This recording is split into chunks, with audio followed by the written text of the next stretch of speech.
ready for a story. A story that'll make you believe in unexpected journeys. Oh, I'm ready. Always up for a good story. It's the 1970s in Hawaii. Okay. Loren and Darlene Cunningham are leading YWAM. Right. Which is growing rapidly. And this is the interesting part, even amidst all this success, there's this feeling, this nagging feeling that there's something more. I get that. Yeah. That's a feeling a lot of leaders grapple with, like a sense of restlessness, a desire to align their actions with a larger vision. It's not just about scaling up. It's about tapping into like a deeper purpose. And what's fascinating is that years earlier, they had this prophetic experience, a vision that included a ship in Kalafi. Okay. Now, remember that detail. Okay. It hasn't happened yet in our story. Right. But it'll come back around. Oh, I like that. It's like that that unanswered piece of the puzzle. Okay. Keeps you on the edge of your seat, right? Wondering how it all unfolds. Sometimes those grand visions, they're revealed in stages. And I think this is a prime example of that. Okay, so imagine this. You've got a vision for a university. Where do you start? Let me think. A peaceful campus. A-B? A well-funded endowment. Not quite. Loren and Darlene found themselves facing a rundown hotel. Rundown hotel. Overrun with weeds. And get this, boasting over 100 toilets in dire need of attention. You're kidding. Not exactly the ideal setting for higher education. Not exactly. But, this is where things get interesting. This whole idea of spotting potential, where others only see obstacles. It's a recurring theme in stories of, great endeavors. It's about faith, resourcefulness, and I think a belief in the power of community to transform even the most unlikely spaces. And speaking of faith, get this, a professor approaches Loren and casually mentions that God told him to give YWAM a university in Hawaii. Woo, talk about a sign. Right. It's like the universe was conspiring to make this happen. These moments of synchronicity, I don't know, they can be easily dismissed as just coincidence, right? Yeah. But for those who are tuned into this kind of guidance, it's incredibly validating. It's like a voice whispering, you're on the right path. Keep going. That's it. Like a much-needed push right when you need it most. This dilapidated hotel, a grand vision for a university, and now this seemingly random encounter with a professor carrying this, a divine message. It's in these moments that the story of YWAM takes, a fascinating turn. And we're introduced to a key figure in this journey, Kalafi. Kalafi's story. It's pretty amazing. Yeah, it really highlights that human element, within this grand vision. Here's a guy deeply involved in the movement, right? Close friend of Loren's, right? And yet he's grappling with, personal demons. Yeah, and the excerpts from Loren's memoir don't shy away from those difficult topics. I mean, it takes a certain level of trust and honesty to be so open about those struggles. Well, absolutely, especially within a faith-based organization, right? Exactly. It's a good reminder that everyone, even those, even those leading the charge, exactly, are on their own journeys, right? Right. Kalafi's story, I think it reminds us that leadership... It's not about perfection. It's not about perfection, but authenticity. And as Kalafi's navigating these personal challenges, let's not forget about that crumbling hotel. Oh, right.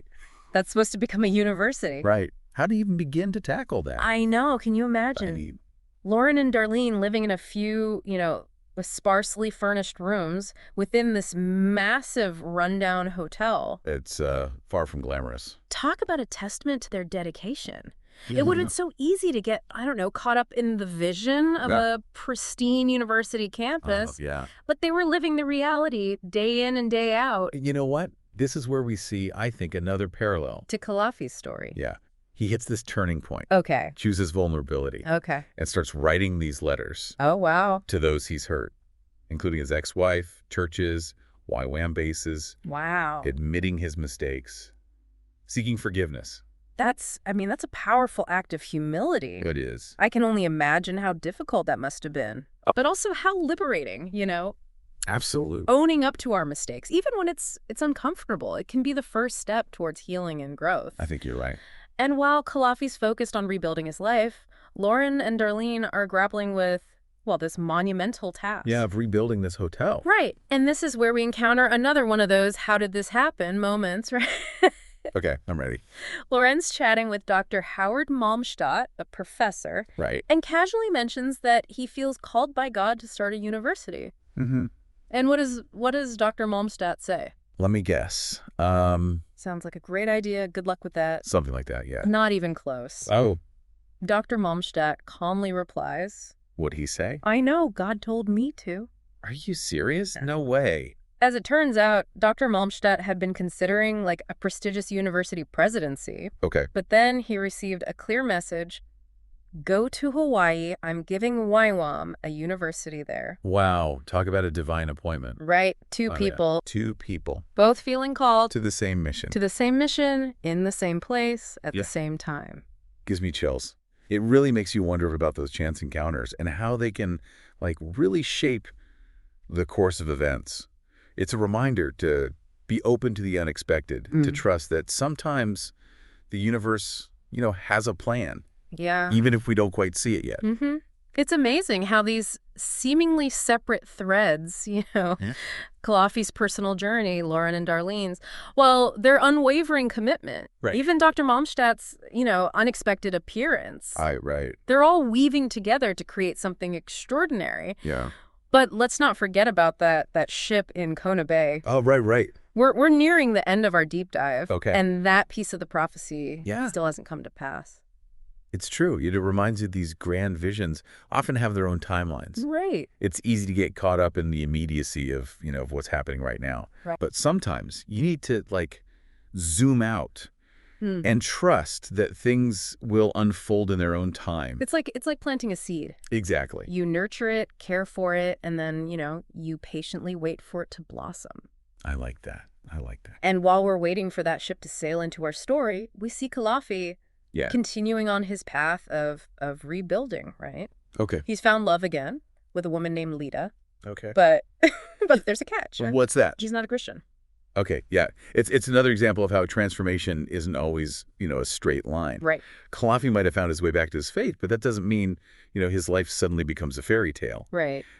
Challenges and unexpected detours they're part of any journey. Right. And this is where I think his story offers, such a powerful message of grace and second chances. It is. And it's during a visit with Loren and Darlene that things take an interesting turn for Lita. Oh. So imagine this. They're all having dinner, and Joy Dawson, a respected figure in their movement, is there too. Mm-hmm. And while Darlene and Lita are chatting, Joy pulls Kalafi aside for a deep conversation. Really? Talk about divine timing. Right. Yeah. And as fate would have it, that conversation becomes a turning point for Lita. With Joy's guidance, she opens her heart to faith. That's beautiful. It's like a scene from a movie, I know. And amidst the chaos of building a university. Right, and navigating personal struggles. Right, these moments of connection and transformation, they can occur.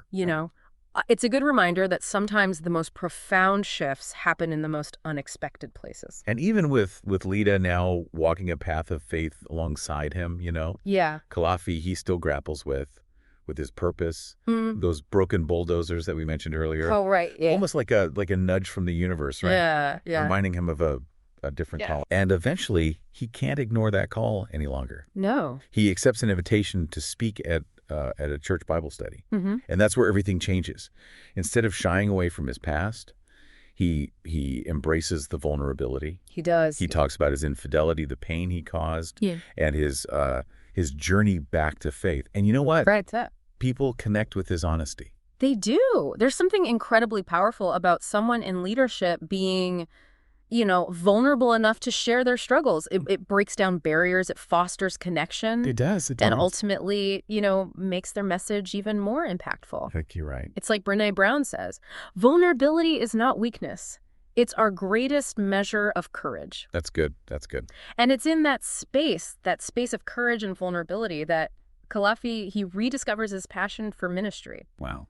He leaves his landscaping business behind and dives headfirst back into sharing his story and spreading this message of hope and redemption. It's a beautiful full circle moment. It is. Kalafi's journey of personal transformation, mirroring the transformation of that rundown hotel. Right, into this thriving university. Yes.